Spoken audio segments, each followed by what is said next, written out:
노란 우체통 앞에 서 있습니다. 손에는 누렇게 바랜 편지 한 묶음. 40년을 품고 살았던 이 편지들을 이제 보내야 할까요? 말아야 할까요? 손이 떨립니다. 이 나이에 무슨 고백인가. 하지만 가슴은 28살 그때처럼 뜁니다. 2025년 4월의 어느 봄날이었습니다. 저는 서울 마포구 작은 동네의 골목길을 걷고 있었습니다.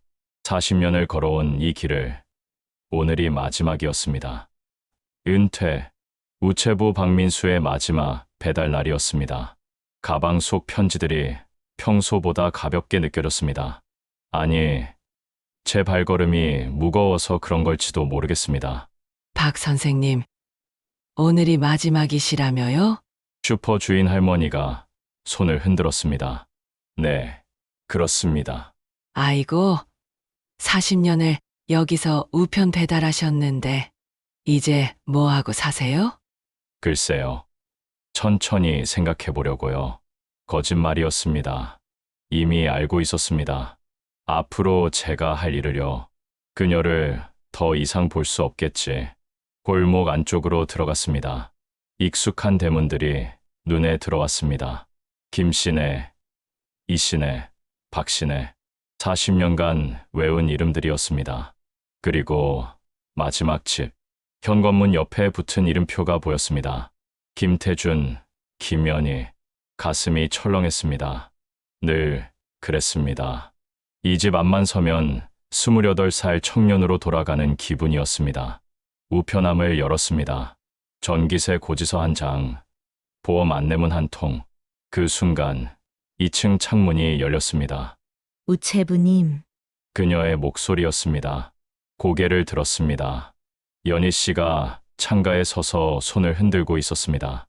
66세의 나이에도 여전히 아름다운 미소였습니다. 오늘이 마지막이시라고 들었어요.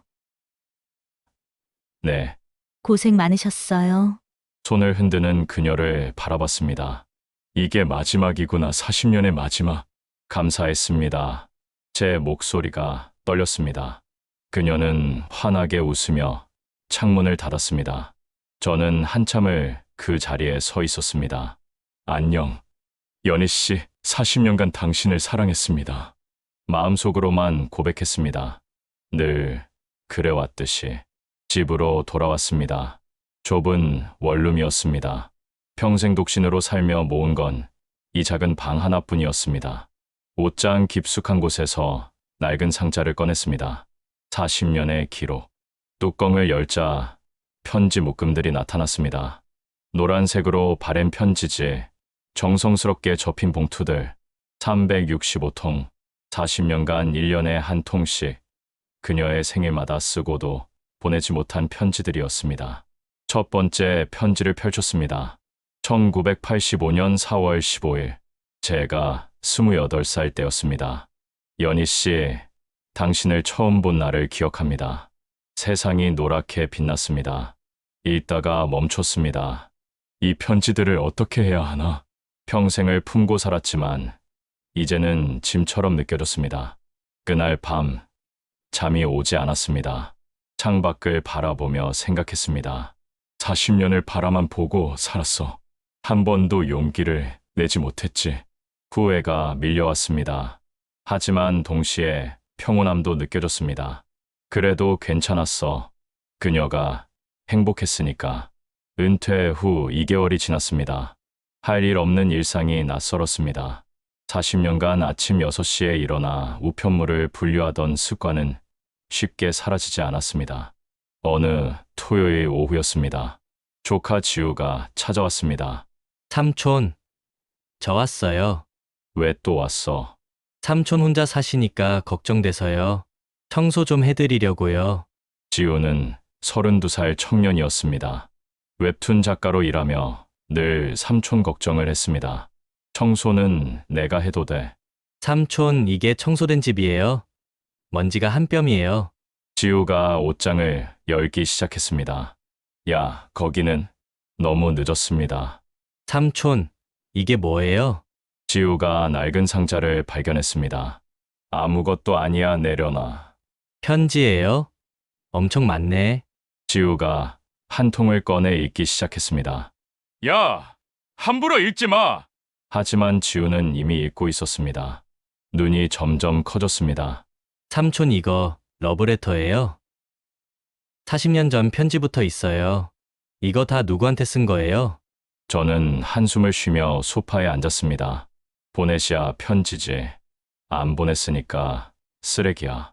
무슨 소리예요? 이렇게 아름다운 글을? 지우가 다른 편지를 펼쳤습니다.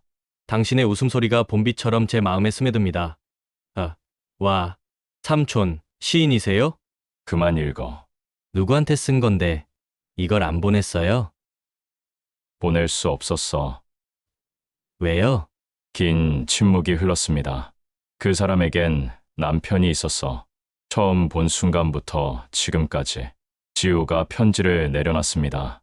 짝사랑이었군요. 짝사랑이라고 하기도 민망해. 그냥 혼자 좋아한 거지. 40년 동안요? 응. 매일 우편 배달하며 그 집 앞을 지나갔어. 그게 내 하루의 전부였어. 지우가 조심스럽게 물었습니다. 지금도 그분 좋아하세요? 글쎄, 이젠 습관인지 사랑인지 모르겠어. 그때 지우의 휴대폰이 울렸습니다. SNS 알림이었습니다. 삼촌, 이거 봐요. 화면에는 부고 소식이 떠 있었습니다. 구 김태준 68세 영면. 심장이 멈추는 것 같았습니다. 이 사람 혹시 삼촌이 좋아하시는 분의 남편 아니에요? 어떻게 알아? 아까 편지 봉투에 주소 적혀 있었어요. 제 손이 떨렸습니다. 언제? 3일 전이래요. 상자 속 편지들이 갑자기 무겁게 느껴졌습니다. 그녀는 지금 혼자겠구나. 지우가 제 어깨에 손을 올렸습니다. 삼촌, 조문 가세요. 가면 뭐해? 난 그냥 우체부였어. 40년을 사랑한 사람이 그냥 우체부일 리 없잖아요. 그날 밤, 저는 40년 전 첫 편지를 다시 읽었습니다. 1985년 4월 15일, 그녀를 처음 본 날이었습니다. 젊은 신혼부부가 이사 온다는 소식을 들었습니다. 우편물을 배달하러 갔을 때 그녀가 화분에 물을 주고 있었습니다. 노란 원피스를 입고 있었습니다. 우체부님, 고생 많으세요. 그녀가 환하게 웃었습니다. 그 순간 세상이 노랗게 빛났습니다. 사랑이 이런 거구나. 첫눈에 반한다는 게 정말 있구나 싶었습니다. 하지만 그녀의 손엔 결혼 반지가 있었습니다. 끝났구나 시작도 하기 전에. 그날부터 40년간 저는 그녀를 멀리서 바라봤습니다. 편지를 접으며 중얼거렸습니다. 이제 늦었어. 너무 늦었어. 사흘 후 장례식장에 갔습니다. 서울 시내의 한 병원 장례식장이었습니다. 조문객들이 줄지어 서 있었습니다. 저는 맨 뒤에 섰습니다. 그냥 조문만 하고 가자. 얼굴도 보지 말고. 하지만 제 차례가 왔을 때 눈이 마주쳤습니다. 상주석에 앉은 연희 씨와 검은 상복을 입은 그녀는 여전히 아름다웠지만 얼굴엔 깊은 피로가 묻어 있었습니다. 삼가 고인의 명복을 빕니다. 고개를 숙이고 돌아서는데 그녀의 목소리가 들렸습니다. 잠깐만요. 뒤를 돌아봤습니다. 우체부 아저씨, 박민수 씨 맞으시죠? 40년 만에 처음으로 제 이름을 불러주었습니다. 네, 은퇴하셨다고 들었어요.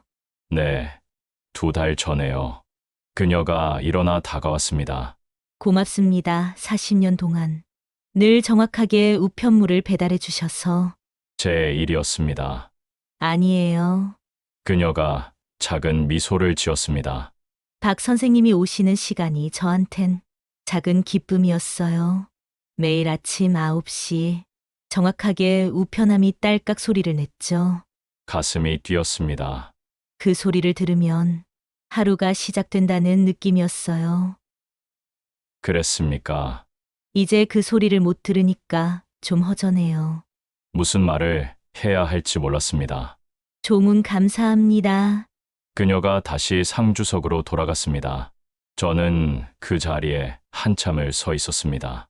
작은 기쁨이라니 내가 그녀에게 그런 존재였다니. 집으로 돌아와 상자를 다시 꺼냈습니다. 365통의 편지. 이걸 보내면 어떻게 될까? 조카 지우에게 전화를 걸었습니다. 지우야, 네, 삼촌, 장례식 다녀오셨어요? 응. 그런데 말이야. 편지 보내실 거예요? 생각 중이야. 삼촌, 보내세요. 지금이라도. 하지만 남편을 잃은 슬픔이 클 텐데. 그러니까요. 지금이 더 외로우실 거 아니에요? 외려 상처가 되지 않을까? 삼촌, 40년을 기다렸잖아요. 이제 딱 하루만 더 용기 내세요. 전화를 끊고 첫 번째 편지를 봉투에 넣었습니다. 손이 떨렸습니다. 보낼까 말까 밤새 고민했습니다. 새벽 4시 결심했습니다. 보내자. 후회하지 말자. 다음 날 아침 8시였습니다. 저는 연희 씨의 집 앞에 서 있었습니다. 손에는 첫 번째 편지. 1985년 4월 15일이라고 적힌 편지였습니다. 우편함을 열었습니다. 40년간 열었던 그 우편함이었습니다. 마지막이야. 이 한 통만. 편지를 넣었습니다. 딸깍. 익숙한 소리가 났습니다. 그리고 뛰는 심장을 안고 돌아섰습니다. 집에 돌아와 하루 종일 초조하게 기다렸습니다. 읽었을까? 누가 보냈는지 알까? 저녁 7시 휴대폰이 울렸습니다. 모르는 번호였습니다. 여보세요. 박민수 선생님이시죠? 연희 씨의 목소리였습니다. 심장이 멎는 줄 알았습니다. 네, 오늘 아침 우편함에 편지가 하나 있었어요. 보낸 사람 이름은 없었는데 이 편지 박 선생님이 보내신 거죠? 대답할 수 없었습니다. 40년 전 편지라고 날짜가 적혀 있더라고요. 그리고 이 글씨. 우체부 선생님 글씨예요. 40년을 봐왔으니까 알아요. 숨을 쉴 수가 없었습니다. 죄송합니다. 불편하셨다면. 불편하지 않아요. 그녀의 목소리가 떨렸습니다. 이 편지 정말 아름다웠어요. 세상이 노랗게 빛났다니 저를 그렇게 봐주신 분이 있었다는 게. 연희 씨, 이 편지가 혹시 한 통만 있는 건 아니죠? 365통이 있습니다. 365통이요? 매년 당신 생일마다 썼습니다. 40년간 긴 침묵이 흘렀습니다. 왜 한 번도 보내지 않으셨어요? 당신에겐 남편이 있었으니까요. 그랬죠. 하지만 그녀의 말이 끊어졌습니다. 이제는 제가 혼자라는 걸 아시니까 보내신 거죠? 아닙니다. 그게 아니라. 괜찮아요. 그녀가 작게 웃었습니다. 사실은 기뻤어요. 40년 만에 받은 첫 러브레터였거든요. 러브레터라니요. 이게 러브레터 아니면 뭐예요? 대답할 수 없었습니다. 박 선생님, 다른 편지들도 읽고 싶어요. 보내주실 수 있나요? 정말입니까? 네, 천천히.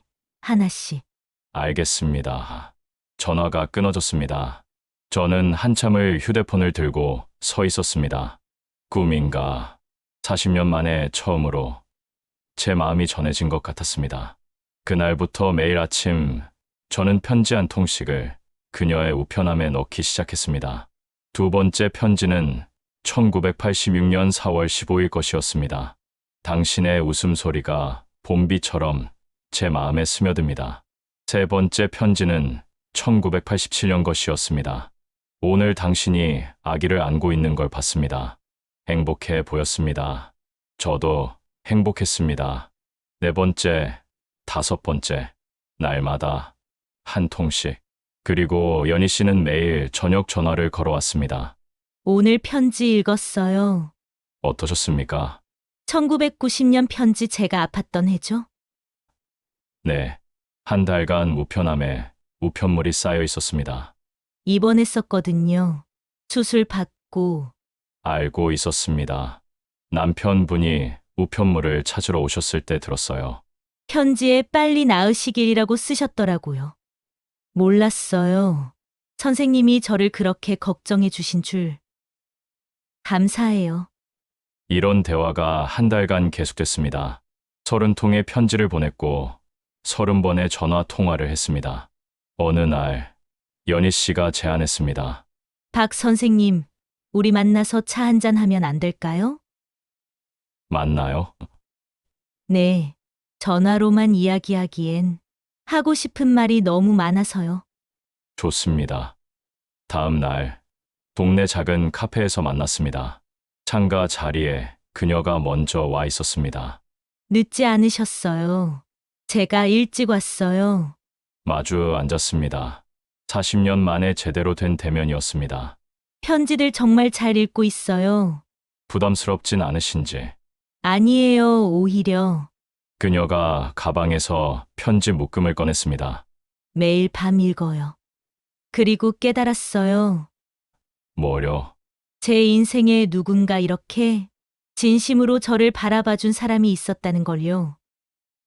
남편은 저를 아내로만 봤어요. 애들 엄마, 집안 살림하는 사람. 하지만 선생님은 그녀의 눈에 눈물이 맺혔습니다. 저를 한 명의 여자로 봐주셨어요. 웃음소리가 아름답다고, 걸음걸이가 봄날 같다고. 사실입니다. 전부 다. 고마워요. 우리는 한참을 조용히 차를 마셨습니다. 그런데 선생님, 네, 왜 40년 동안 말씀 안 하셨어요? 한 번이라도 고백하셨으면. 그랬다면 당신 인생이 흔들렸을 겁니다. 그건 원하지 않았어요. 제 행복을 위해서요? 네. 그녀가 작게 웃었습니다. 정말 바보 같은 사람이네요. 그런가요? 40년을 혼자 사랑하다니. 이기적이지도 않고.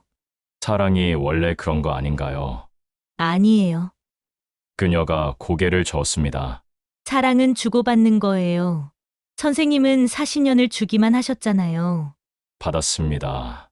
매일 당신 얼굴 보는 것만으로도 카페를 나와 동네를 걸었습니다. 이 길 40년 동안 매일 걸으셨죠? 네. 하루에 2번씩. 외롭지 않으셨어요? 당신이 있었으니까요.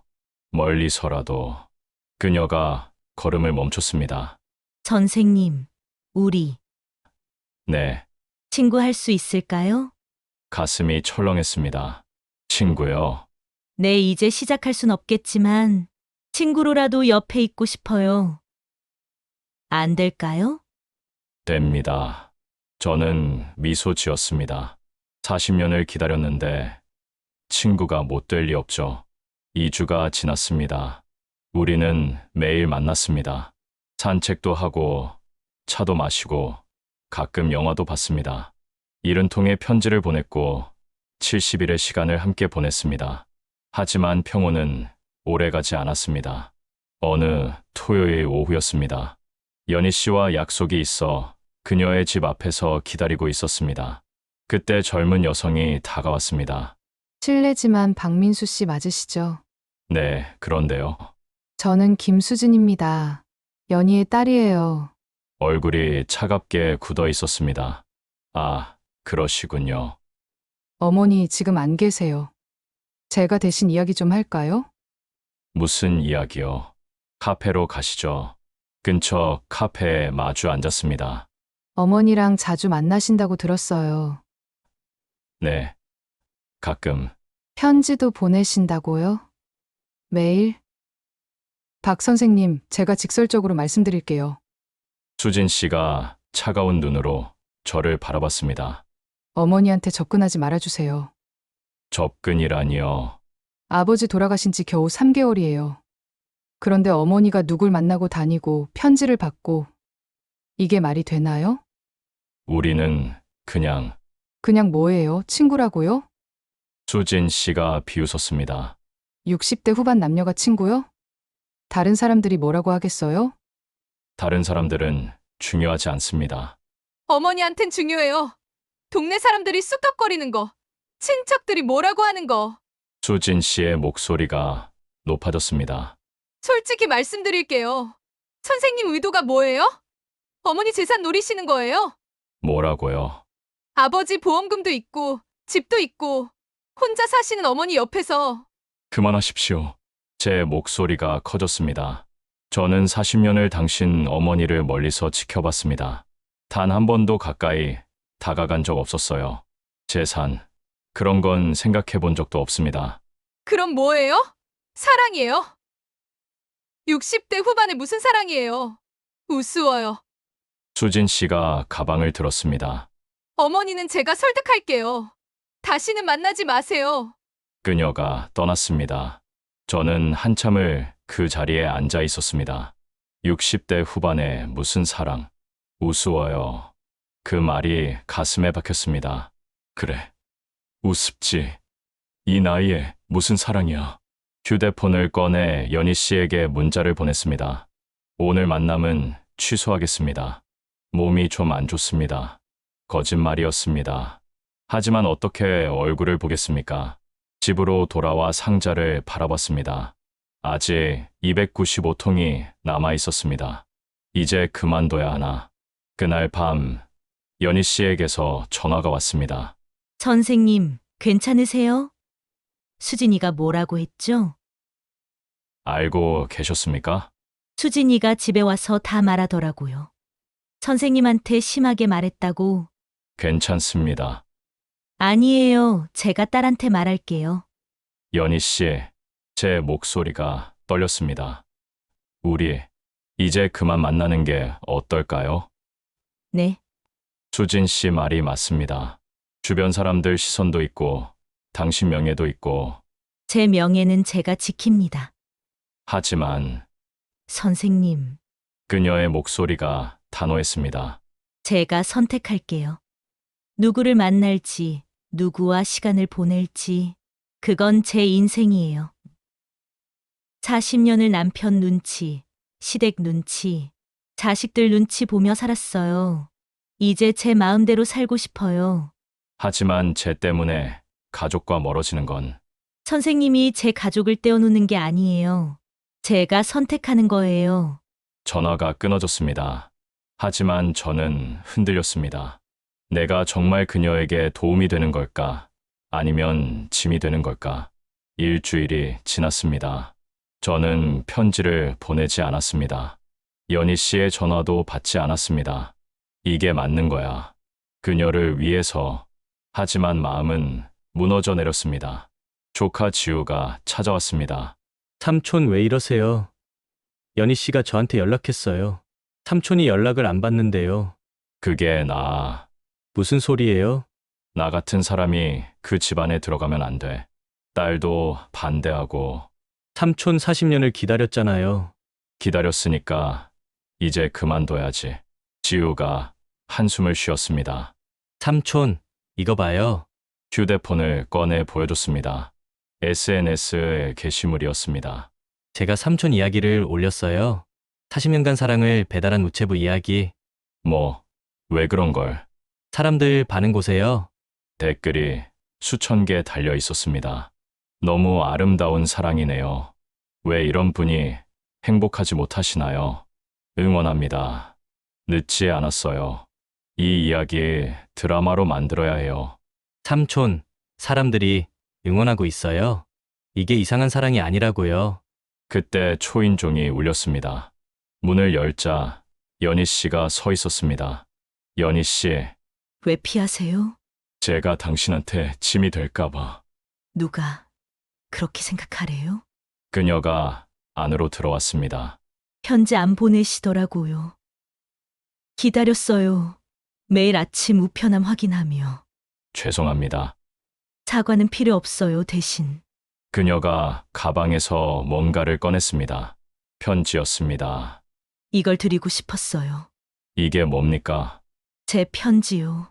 선생님만 일방적으로 쓰시면 안 되잖아요. 손이 떨렸습니다. 편지를 펼쳤습니다. 박민수 선생님께 당신의 365통 편지를 읽으며 깨달았습니다. 제 인생에도 봄날이 있었다는 걸요. 40년간 제게 봄을 보내주셔서 감사합니다. 이제는 제가 당신에게 봄이 되고 싶습니다. 눈물이 났습니다. 연희 씨, 울지 마세요. 이제 시작이잖아요. 시작이요. 네, 우리 이야기에 그날 지우가 올린 게시물이 지역 언론에 소개됐습니다. 40년간 사랑을 배달한 우체부, 365통의 편지 화제. 기사가 퍼지자 동네 사람들이 연락하기 시작했습니다. 박 선생님, TV에 나오시던데요? 우와, 진짜 로맨틱하시네요. 수진 씨도 그 기사를 봤습니다. 이틀 후 그녀가 저를 찾아왔습니다. 박 선생님, 수진 씨, 죄송합니다. 고개를 숙였습니다. 제가 너무 편협하게 생각했어요. 기사 보고 댓글들 읽으면서 깨달았어요. 괜찮습니다. 어머니가 얼마나 외로우셨을지. 아버지가 살아계실 때도 어머니는 늘 혼자였거든요. 수진 씨의 눈에 눈물이 맺혔습니다. 선생님이 어머니를 행복하게 해주신다면 저는 찬성해요. 고맙습니다. 대신 조건이 있어요. 뭔가요? 어머니 울리지 마세요. 평생 우신 것 같거든요. 약속합니다. 6개월이 지났습니다. 저는 200통의 편지를 보냈습니다. 그리고 연희 씨에게서 50통의 답장을 받았습니다. 우리는 매일 만났습니다. 산책도 하고 도서관도 가고 가끔 미술관도 갔습니다. 어느 가을날이었습니다. 동네 산책로를 걷고 있었습니다. 은행나무 잎이 노랗게 물들어 있었습니다. 선생님, 200번째 편지 읽었어요. 어떠셨습니까? 2005년 편지더라고요. 당신이 딸과 함께 웃는 걸 봤습니다. 가족이 함께라는 게 아름답구나 싶었습니다. 기억납니다. 수진 씨가 대학 입학했을 때였죠. 그때 선생님은 뭐 하셨어요? 늘 하던 대로요. 우편 배달하고 집에 가서 당신 편지 쓰고 외롭지 않으셨어요? 외로웠습니다. 하지만 당신이 행복하면 그걸로 됐어요. 연희 씨가 걸음을 멈췄습니다. 선생님, 네, 우리 연인일까요? 친구일까요? 갑작스러운 질문에 당황했습니다. 글쎄요. 저는 잘 모르겠습니다. 저도 모르겠어요. 그녀가 웃었습니다. 하지만 이름이 뭐든 상관없는 것 같아요. 그냥 우리는 우리니까. 우리는 우리. 네. 40년을 기다려준 사람과 40년 만에 자유로워진 사람. 우리는 벤치에 앉았습니다. 선생님, 남은 165통의 편지. 다 읽으려면 아직 5개월 남았네요. 천천히 읽으셔도 됩니다. 5개월 후엔 뭐 하실 거예요? 생각 안 해봤습니다. 저는 생각해 봤어요. 뭐요? 선생님이 저한테 편지 쓰신 것처럼 저도 선생님한테 365통을 쓰고 싶어요. 가슴이 뛰었습니다. 365통이요. 네. 하루에 한 통씩, 1년 동안. 그럼 선생님도 매일 우편함 확인하는 기쁨을 느끼실 수 있잖아요. 그럼 1년 후엔 그때 가서 다시 생각해요. 또 365통 쓸지 아니면 다른 걸 할지. 다른 거요. 같이 여행 갈 수도 있고, 책 쓸 수도 있고, 우리 이야기를 담은 책이요. 책이라니. 왜요? 우리 이야기 충분히 아름답잖아요. 그렇게 우리는 앉아서 모란 은행잎이 떨어지는 걸 바라봤습니다. 선생님, 네, 당신을 처음 본 날 세상이 노랗게 빛났다고 하셨죠? 네, 그랬습니다. 저도 이제 알겠어요. 뭐요? 선생님과 함께 있으면 세상이 노랗게 빛나요. 따뜻하고 부드럽고 아름답게. 손을 잡았습니다. 처음으로, 40년 만에 처음으로 그녀의 손을 잡았습니다. 연희 씨, 네, 행복하십니까? 네. 68년 인생에서 지금이 가장 행복해요. 저도 그렇습니다. 노을이 지고 있었습니다. 하늘이 온통 노랗고 붉게 물들어 있었습니다. 집에 가실까요? 조금만 더 있어요. 이 순간이 좋아서. 알겠습니다. 우리는 그렇게 한참을 앉아 있었습니다. 손을 잡은 채로, 말없이, 하지만 마음은 통하고 있었습니다. 40년을 기다린 시간이 아깝지 않았습니다. 이 순간을 위해서였으니까. 그날 밤, 집으로 돌아와 마지막 편지를 꺼냈습니다. 365번째 편지. 2025년 4월 15일에 쓸 예정이었던 편지. 하지만 이제 필요 없었습니다. 직접 말할 수 있으니까 편지 대신 새로운 종이를 꺼냈습니다. 그리고 썼습니다. 연희 씨에게. 이 편지는 366번째 편지입니다. 더 이상 혼자 쓰는 편지가 아니라 당신과 함께 쓰는 이야기의 시작입니다. 앞으로 남은 날들이 얼마나 될지 모르겠지만 그 모든 날을 당신과 함께 노랗게 물들이고 싶습니다. 사랑합니다. 편지를 봉투에 넣었습니다. 내일 아침 그녀의 우편함에 넣을 것입니다. 40년 만에 처음으로 설레는 마음으로 1년이 지났습니다. 저는 365통의 편지를 모두 보냈습니다. 연희 씨도 365통의 답장을 보냈습니다. 우리는 매일 만났고 많은 이야기를 나눴습니다. 연인이 되었는가 하면 그건 아닙니다. 친구에 머물렀는가 하면 그것도 아닙니다. 우리는 그냥 우리였습니다. 이름 붙일 수 없는 하지만 아름다운 관계. 어느 날 출판사에서 연락이 왔습니다.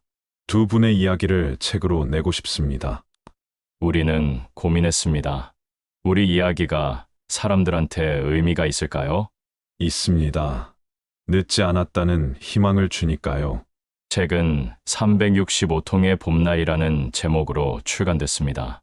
그리고 많은 사람들이 읽었습니다. 60대, 70대 독자들에게서 편지가 왔습니다. 저도 용기 내서 옛 친구에게 연락했어요. 늦었다고 생각했는데 두 분 보니까 힘이 나네요. 사랑의 나이가 무슨 상관이에요. 감사합니다. 우리는 그 편지들을 읽으며 깨달았습니다. 우리 이야기가 누군가에게 빛이 되고 있다는 것을요. 지금 2026년 봄입니다. 저는 69세가 되었고 연희 씨는 67세가 되었습니다. 오늘도 우리는 산책로를 걷습니다. 노란 개나리가 피어 있습니다. 선생님, 올해는 무슨 편지 쓰실 거예요? 아직 정하지 못했습니다. 연희 씨는요? 저는 정했어요. 감사 편지 쓸 거예요. 감사 편지요. 네, 제 인생에 와줘서 고맙다고. 40년을 기다려줘서 고맙다고. 저야말로 고맙습니다. 뭐가요? 기다림에 의미를 주셔서요. 우리는 웃으며 걷습니다. 손을 잡고 앞으로 얼마나 더 함께 걸을 수 있을지 모릅니다. 하지만 두렵지 않습니다.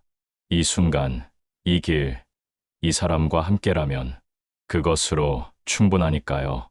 노란 개나리 꽃이 피 바람에 날립니다. 세상이 또다시 노랗게 빛납니다. 40년 전 그날처럼. 하지만 이제는 혼자가 아닙니다. 함께 빛나고 있습니다. 전하지 못한 마음이 있으신가요? 40년은 너무 긴 시간입니다. 하지만 늦었다고 생각할 때가 가장 빠른 때라는 말도 있습니다. 이 이야기 속 우체부는 40년을 기다렸지만 후회하지 않았습니다. 왜냐하면 마침내 자신의 마음을 전했으니까요. 여러분의 마음 속에도 노란 우체통에 넣지 못한 편지가 있지 않으신가요? 오늘 그 편지를 꺼내보는 건 어떨까요? 사랑은 나이를 묻지 않습니다. 우정도, 동행도, 모든 아름다운 관계는 언제든 시작할 수 있습니다. 365통의 편지. 한 통 한 통이 봄날이었던 이야기. 여러분의 봄날도 곧 올 것입니다. 좋아요와 구독으로 다음 이야기에서 또 만나요. 그리고 오늘 누군가에게 안부를 전해보세요. 그 한마디가 누군가의 봄날이 될 수 있습니다.